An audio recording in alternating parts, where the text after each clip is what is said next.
ও 30 টাকা কেজি মাছ বাবু ভেয়ে খাবেলো।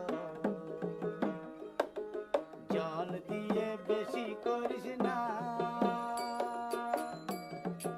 8টা বাজে দেরি করিস না,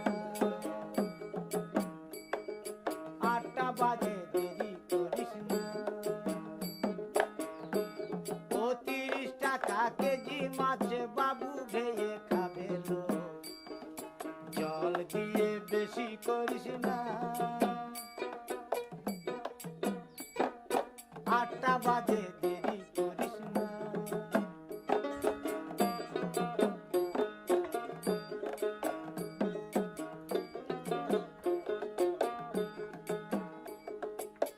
রূপালী মাছের মতো গরু পাহাড়